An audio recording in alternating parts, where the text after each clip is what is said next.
On this beautiful Sunday night, we are coming to you live from our Nile Serena studios. This is Perspective with Josephine Karunji. Good evening and thank you for joining us. Welcome to the program. Tonight we continue our conversation on children. This is the last Sunday of the month of October, and tonight we'll be talking about HIV, violence and children. Well, just before we get into our discussion, let me introduce my guests for this evening. I'll start on my very right, Sylvia Nambozo-Etiang, who is the Program Officer of Reach Out Mbuya's Orphan and Vulnerable Children Program. Welcome, Sylvia. Thank you, Josephine. Great. And right next to her is Izati Eric, who is a nursing officer. Eric works with children on a daily. He has 11 years of experience and has encountered numerous children with violence-related issues. Welcome, Eric. Thank you.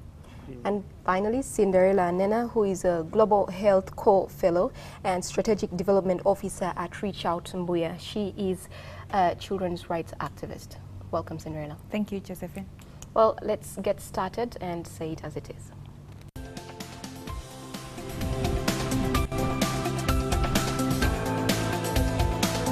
Is brought to you by Sparkle Saloon. Professional, affordable, and quality services. Well, as we begin our conversation for tonight, I'd just like to give us some statistics to help us understand where we're coming from with this discussion. And I was fortunate enough that Mbuya Outreach agreed to share this information with me. And from research, it shows that 95,000 of children are living with HIV/AIDS between the ages of 0 to 14 years, and 1.2 million people aged 15 to 64 years are living with HIV/AIDS. HIV prevalence rate in urban areas stands at 9.8% compared to the rural areas, which is at 6.7%.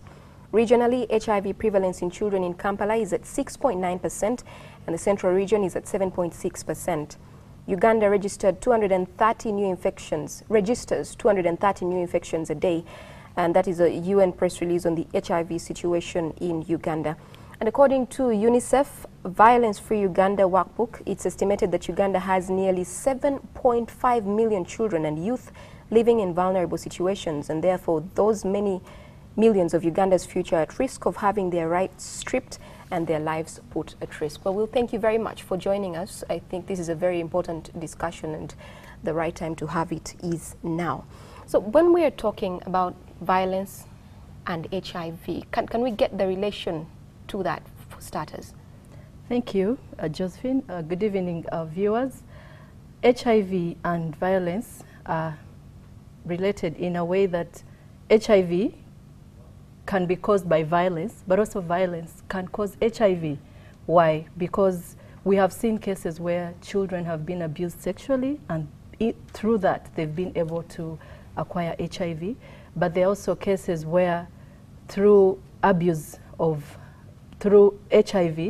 children have been also deprived of their rights. So for example, a couple has HIV, and so the child takes the brunt of it. Exactly. Right when the mother is still pregnant, she may not be able to seek treatment because of fear of violence. You know, if my husband finds out I've gone to seek treatment for HIV or to test for HIV, I could get battered. So this mother lives in hiding and never takes her treatment well. And what happens? Her baby is put at risk, and she may actually transmit the virus to her child. Okay. Well, still looking at a pregnant woman who is exposed to violence, what else does that do to a child besides, say, she hasn't been able to access the treatment that she needs? A child who's, we've been talking about children and the things they're exposed to at a very young age. The violence, what does it do to a child? Yeah, thank you so much, Josephine. Good evening, viewers. When we look at a child who is still in pregnancy stage, the mother, if, like what Sylvia has pointed out, if the mother doesn't disclose, or there is a problem, that if I share if I disclose my status to this person, they are going to chase me off. She will not take the medicine. So this child likely is going to be born with HIV because the mother's viral load is not suppressed. 2, if the child is already born, there is 1.5 year period where we are supposed to intensively follow this child so that the mother takes her medicine very well and the child is followed up by doing viral load frequently, so that we are sure is not. So in that period, because the mother will be breastfeeding, if there is no suppression of the viral load, definitely this child will end up. And now the problem with violence and HIV in children, in most homes where it happens, the children are told not to talk. So a child is just tied or locked in one of the rooms unless a good neighbor can come up, bring such issues. That's when it can come to light, but it's not easily. That's if the neighbor is listening. Yes. Okay, well, what do you do? How do you help a child like that? Okay, we start to look at the time when the mother is pregnant. Government has a program to prevent mother-to-child transmission of HIV/AIDS. And if the family is not supportive of the pregnant mother, to ensure that she gets all the support, including HIV testing, it exposes both the mother failing to raise the unborn child in a safe and protective environment. And secondly, this child getting born positively then exposes, you know, the second line of violence, where in the home, because the status of the child is unknown, we deny this child a chance to thrive and be supported with treatment. And then secondly, in the event that the child's HIV status is known, not everyone in the home or community may be supportive of this child. And so we render the future of this child in the first year of his or her life at stake. Well, that's the first stages. Yes. When you spoke about their status being known, I'm thinking about school. So I'm a school-going child, and somehow my classmates find out I'm HIV positive. I'm sure there's bullying, there's going to be a stigma. How is that child supported? Yes, so stigma is a real issue that affects children. First of all, the self-stigma. As an HIV positive child, it is difficult to accept that for your entire life, you're going to swallow antiretroviral treatment, taking ARV every single day. And then now from the self-stigma, when you move to the communities, how many of the teachers and fellow children do acknowledge that HIV is not a death sentence? And how many of them are able to support this child to take their drugs without being stigmatized? So in our organization, what we do, recently we called on all the teachers and matrons and the senior male and female teachers and trained them how to support these children adhere to treatment, and how also to help them get along, you know, to know that HIV is not all. They have a right to stay in school and reach their full potential. So that goes into the point that both fellow children in school and the other members in the institution have a role to play to support these children. Very good. Eric, yes. Yep. To add on what I said, when we look at a child who is at a school-going age, the challenge this child mostly faces right from home. If the parents fail to disclose, because we have many of these children who don't know why they're taking medicine, because I'm telling them, you have syphilis, you have anything they can mention. So they always find it now challenging, because in schools they also have lessons about HIV/AIDS. So others learn, I know I am HIV positive, but why is mommy not telling me? So when now it comes to school and this child is not disclosed to, and he knows, it becomes a big stigma now, because others say, many of them, like, if they don't take the medicine well, the skin gets a lot of wounds all over. And anyone says, anyone with the wound is HIV positive. So they get stigmatized. And at the end, it is made worse. We also have in schools teachers, some matrons and school nurses who openly go up and declare to the whole school, so-and-so, this child of this, you know, it becomes so stigmatizing. Do you think that there's enough sensitization to the teachers, matrons, people in school, or even parents about HIV? I know Uganda is doing very well when it comes to this particular subject, but then are we doing enough sensitization about handling things that are this sensitive, for children especially? Yeah, the sensitization to what we realized, it's not much. That's why we try somewhere how, like what Cindy has just pointed out, we try to bring these people on board, take them through some of the basic skills about how to handle a child. And at a national level, this could be in an urban area, but in most rural areas where such options of training are not there, it is a very, very big need still. Okay, and that's something we need to look at seriously this year. So I have an HIV positive child. Where do I start from? How do I handle them? What do I do? For an HIV positive child, if you know the status of the child, that is a plus already, because many people are taking care of children who they've never taken for a test. So for you who is a caregiver, you need information about how best to take care of this child. And this information is always readily available at the health facilities where these children get treatment. Usually before a child is started on antiretroviral therapy, they call for a treatment supporter. It could be a brother, it could be a father, or any caregiver that can help supervise this child and ensure that this child adheres to their treatment, because this is a lifetime treatment that this person will have to take to survive.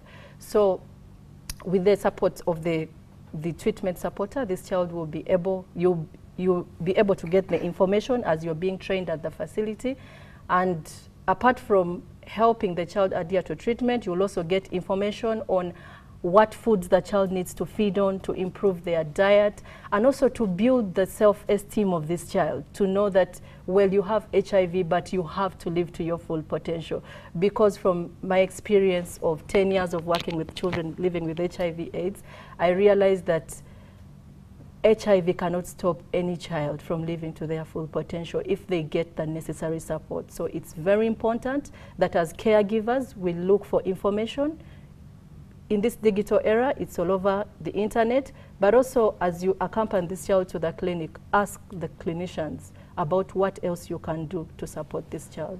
Oh, Eric, this question is for you, because you're a nursing officer, and we sometimes medical personnel are not the friendliest that they should be, especially to children. Yes. How do you get a child to be comfortable enough to talk to you and open up to you about maybe what's happening at home, so that you could be the first point that finds out maybe there's a situation that's coming out of this, you know, the HIV at home, maybe there's violence or there's this happening. Yes. How do you get a child comfortable enough? Managing a child in a health situation like what you are talking about, it's not simple. You need to know who is this child. We need to first have a confidence. Try to show them you love them for what they are. If, like, just one simple example, there is this child who came one time, the blood was all over, and I said, oh, how are you? Pick the arm, like, move. And the child got shocked. You mean somebody can still hold me? 3 years, no one has even greeted me. Actually, that thing challenged me. So what I learned from that experience, for you to know who they are, you first to prove them that you love them for what they are. And you don't care what they look like, and you don't care what the challenge is. From there, they can open up and start to share with you. And some of these issues that affect them in their homes, when we look at the violence, I think time will come we shall look at them individually. But many of them will tell you know what? One time we had a gathering with them, and the child wrote in a paper, how can you advise us so that we stop our fathers from having sex with us? This was on a... How old was this child? This was a child of around 12 years. Now, that is one of the biggest challenges. Unless you can open up and you impress this child, cannot open up, tell you such things. So it takes time and patience. Because many of them, they come, maybe I look like the father who tortured him or her at home. So I need to prove to this child I'm not that father. So you can hug them, you know, touch them, greet them, run around with them. When they come to clinic, say, I know also how to kick a ball. Go and kick with them. Run around, you fall. Even if you are not supposed to fall, but when you fall, you give them confidence. Yes, I can make him to fall down. When you go for a session, everything will be open. But if you are like, I'm the one who does it all, that one is very challenging. There's a wall that's automatically built. You've mentioned one of the forms of violence, I think, that's sexual violence. What other forms does violence against children in relation to HIV, what other forms does it come in? Okay, so violence against children is connected in the way that we have physical violence, and this can be beating, spanking, kicking, and this causes physical harm on the child. Then we have emotional violence, and this is where stigma and discrimination comes in, where we use words of mouth and actions that are not spoken. For example? For example, in a family setting where you have the parents, where maybe this child is in an extended family setting, I am an orphan, and every time you're belittled and said, oh, your parents died of AIDS and you're having so much trouble making us have the little resources we have to take care of you. And then the last one, which is often silent and needs a lot of attention, is sexual violence. And to bring it close to children, child sexual abuse is widespread but often not talked about. And we see a number of times in the media where girl children are abused and raped, and it exposes them to contracting HIV/AIDS. But I pose this question: how many times have these cases of rape and abuse, rape and defilement taken care of? Do we have these girls tested for HIV? Do we have these girls supported with post-exposure prophylaxis, which is medicine given to ensure that this child does not contract HIV/AIDS? And so it leaves it on that every day. Imagine a Ugandan child having all these forms of violence exposed to them. And it's not just about their physical or emotional, or sexual health affected, but the pain that this child who goes through any of these forms of violence gets to be exposed to HIV. Yeah. Just to add on what she has said. Very quickly, then we can take a break. Right. Yes. When we look at sexual violence in children, the most perpetrators of this violence are the immediate caretakers of this child. It could be the stepfather, the brother, some are real biological fathers, relatives. I was wondering why you were starting with the steps before the... Oh, yeah. Okay, yes. So it becomes challenging because the father will say, should I hear this out? You are dead. Yeah. So a person is just there. Now you see, now when this child comes in the community, he's withdrawn. Somebody can claim to be on the phone, but he's just keeping the rest away. Before we take a break, we're talking about the communities. And I want to ask, in this era where my child is my child, we're no longer raising children as a community and nobody's minding anybody's business, how do you get the community to start paying attention to what is happening next door that could be dangerous to the child living in that home? I want to pick up with what happens in rural areas, that the way children are raised is still having, you know, that organic community experience. And I was in Kitgum recently, and I was chatting with one social worker who told me on a monthly basis they are receiving cases of children being dropped either near the water or abandoned, very young infants. And so what they do is, it's through the community reporting to police that they get to rescue these children and put them in their alternative care. And with experience, majority of these children whom they rescue, either the parents have committed suicide or the parents are HIV positive and they have no resources to raise these children. And so with the rural settings of Uganda, where we still have community members supporting children, can work. The only problem is with the urban... how do you bring it here? How do we bring it here? It's simple. We still need to understand that with our settings, raising children is a responsibility, whether it's your neighbor or it's even in your own home. How do we make people understand that? Because I think we sort of know it, but we are more interested in ourselves and who is we need in to our remind home, who people. is... Yeah, like Yes, what we do, how do we bring the community? Yeah. We first identify among the community, like what we call the community workers, Yes. who are always in touch with these people. They know which household has this problem and at what time it comes. Now, because themselves, they belong to the community, it is easier. And then we have also involved the local councils, the LOCs, because every resident has an allegiance to an LOC. So because we have also brought them on board, it is easier. Because we can say, we want to meet community A. They always mobilize and everyone comes. Many of the resolutions they make in those meetings, they are always very good. Where we feel the LOC may not have a stronger impact, we go to the police and the legal. When those two are brought, it is somehow it is at least, it can help because everyone doesn't want to go to police. Now, when we sensitize the communities about the child rights, what they're supposed to do, the child right, the stroke, the responsibility, then others know. Because many of the children who are abused from these different forms of violence, actually they're reported by community members. Okay. You know, there is a child in this home who is tied on a bed. Please, we don't know, I don't know how, but don't tell I'm the one who said it. So that one makes it easier. So if we can involve the community, they identify this, that is the best. But the challenge is still, there are still others who are not easily reached. Yeah. And some people just don't care totally that it's not my child. Yeah, I mean, that's not my home. I'll mind the business in my home and let somebody else, you know, because, well, you're the experts. Let's take some questions from the audience. I'll start with you. Yes, thank you so much. My question goes to Cinderella. Yeah. My name is Blaise. Now, what are some of the measures you have put down to remedy the issue of drastic increment in HIV prevalence, especially targeting the children in the rural areas? And did you get the question? Yes. Okay. Yeah. Yeah, we can take you can respond to it. Okay, so with the increasing prevalence of HIV among children in rural areas, the first step, which is also with the guidelines of the government of Uganda, is to ensure that we encourage parents and caregivers of these children to take them for HIV testing. And through this, we're able to get those children who test positive to be put on treatment. And secondly, the other thing is HIV prevention.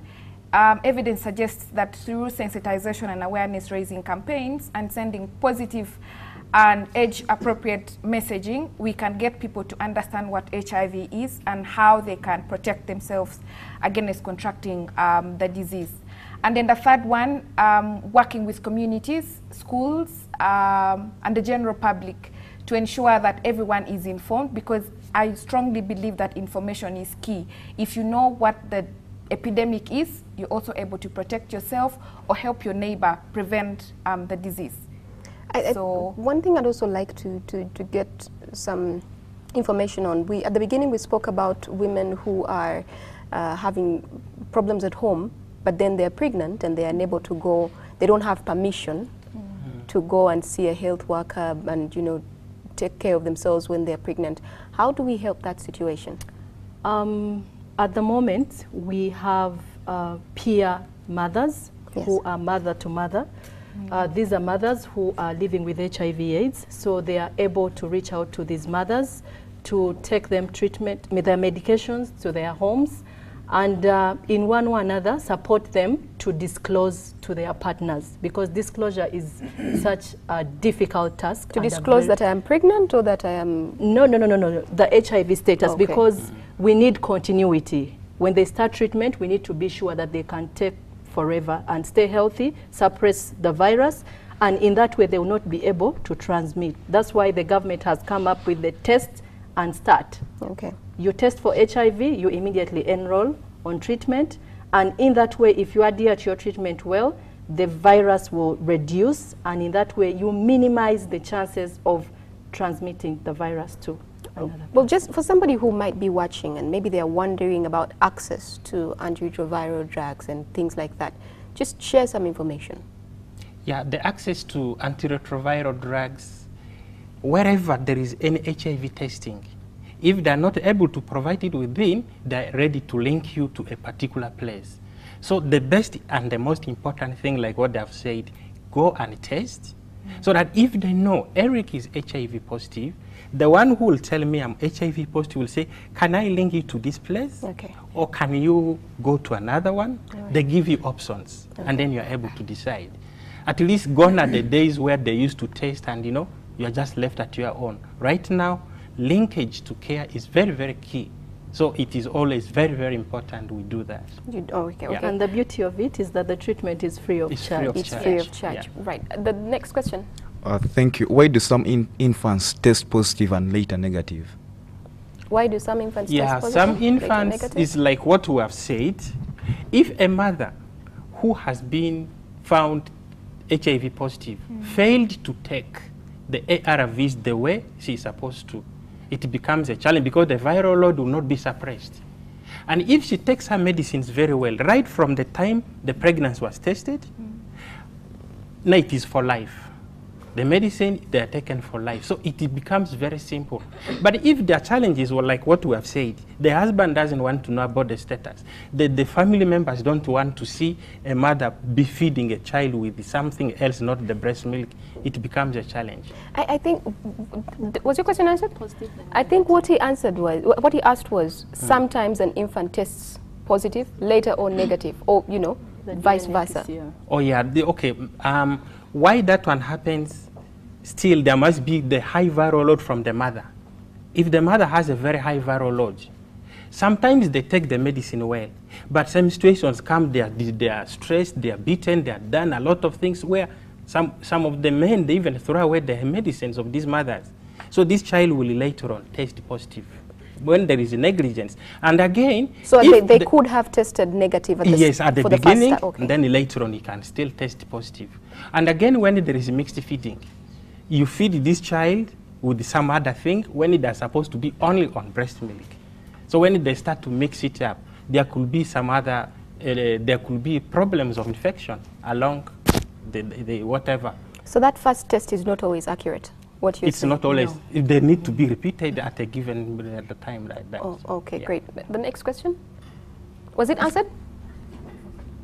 Okay, just practically. So let's figure out and picture a mother who is HIV positive, has produced this child.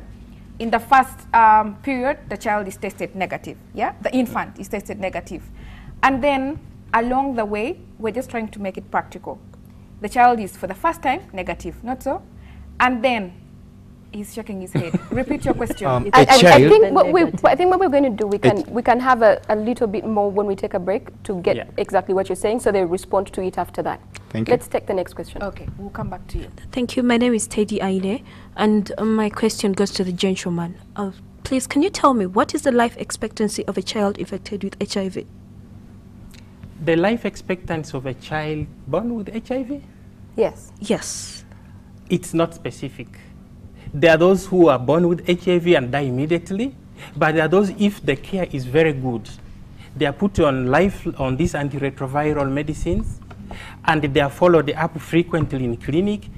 Some have grown even up to 30 years. We have children who are born with HIV. Now they're in the university, some already working. So the lifespan we cannot determine, but it is the care provided for this child that will matter, whether it will stay long or a short time. So it's no longer a death sentence? It's no longer a death sentence, actually. Okay, very quickly, the next question. All right, my name is Daisy, and my question is, in a situation where there's been negligence of a pregnant mother and the baby is born positive, what treatment is given to the baby immediately?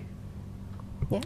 When a baby is born immediately, and we realize he's HIV positive, he's put on antiretroviral medications there and then, even if he's 1 day old. It depends. There are tablets, there are also syrups, there are pellets, there are so many various forms. Okay. So the best information, just go to the health center.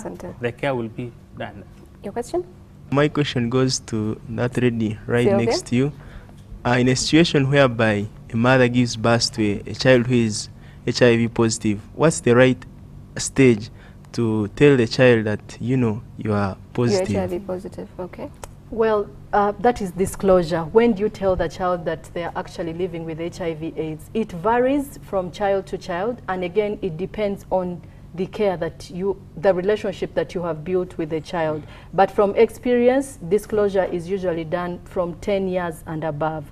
But we have seen, I attended a function recently where young people living with HIV/AIDS were having a beauty contest, and one girl who is about 6 years got up to speak about her ARVs and how ARVs are her lifesaver. I was amazed, you know. So it depends on the relationship you built with your child, but for most of the children, it's 10 years and above. Okay, and the final question for tonight. Thank you, Josephine. I'm Alan. My question goes to Sylvia.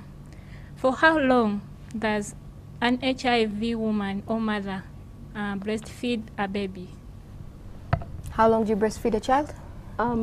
I pass it to my medical colleague, Zati. Yes, thank you so much.